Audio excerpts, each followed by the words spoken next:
po yung game. Gusto po natin i-welcome sa studio yung mga criminology students ng Villagers Montessori College in Quezon City. Yan, our future police force. Yan, thank you for joining us. Okay, Lee, Inigo, kamay sa mesa. Top 5 answers on the board. Ang taong may malaking mata ay madalas tuksohin o ikumpara sa blank. Lee. Mga matatalinong tao. Kasi nakikita niya agad yung future. Baka kinabukasan, di ba? Maliwanag. Oh my goodness. Maliwanag. Parang kitang-kita niya. Nandiyan ba yan? Wala. O, Inigo. Ang taong may malaking mata ay madalas kinukumpara o tinutukso sa black. Mga adik? Hindi ko alam. Lagi nakagano'n. Inigo! Alam nyo, siguro ang magkukumpirma niyan, yung mga criminology student na nandito. Ha? Nandiyan ba ang... Adik. Wala rin. Mami Hazel, ang taong may malaking mata ay madalas kinukumpara o tinutukso sa black. Quago or owl? Quago. Nandyan ba ang quago or owl? Tama. Mami Hazel, pass or play? We're gonna play. Okay, let's go play. Ethan, ang taong malaking mata ay kinukumpara sa o tinutukso sa matanda. Matanda, bakit kaya? Siguro sa experience ko lang po kasi yung lolo ko, pagkakausapin ko, lumalaki talaga yung mata. Matanda. Wala. Ang taong may malaking mata ay madalas tinutukso o kinukumpara sa Isda. isda. Oo nga naman. Ang isda, kahit tulog, mulat. Nandiyan bang isda? Wala. Team Inigo, hadal na kayo, mag-usap-usap na kayo. Lee, ang taong may malaking mata ay madalas tuksohin o kumpara sa Tarshir! Tarshir. Survey.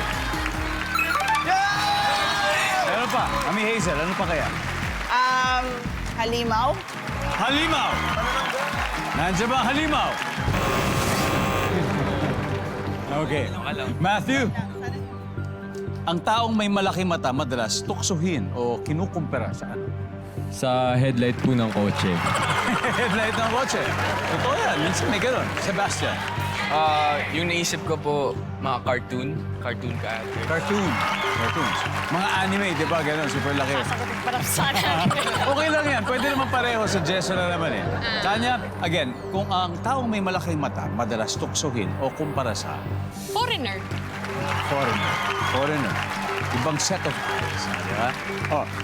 Inigo, final answer sa'yo. Ang taong may malaking mata ay madalas tuksohin o kumpara sa For me, I agree with the headlights. Yung headlights po. headlights na lang. O, sige, doon sila sa headlights. Alright. Ang sabi nila ay headlights. Ganun yun. Parang flashlight. Ang sabi ng survey dyan ay...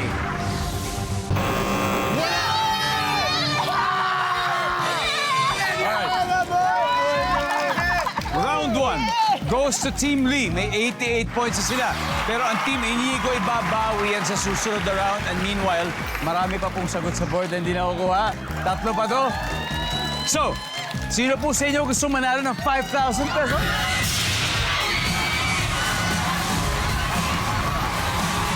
Criminology students. Sino sa inyo? Sino gusto sumagot?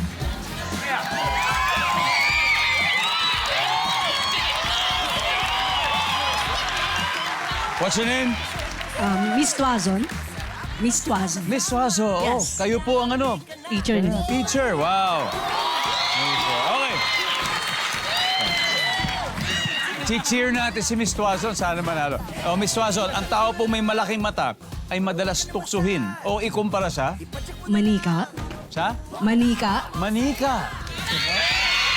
Ikaw. Nandiyan ba ang manika? Wala. It's okay. Thank you, Miss Tuazon. Ikaw. Oh, Ang taong may malaki mata ay madalas tuksohin. O kumpara, ano pangalan mo? Jericho po. Jericho. Ay tara, ikumpara sa? Unggoy po. Nandyan ba ang unggoy?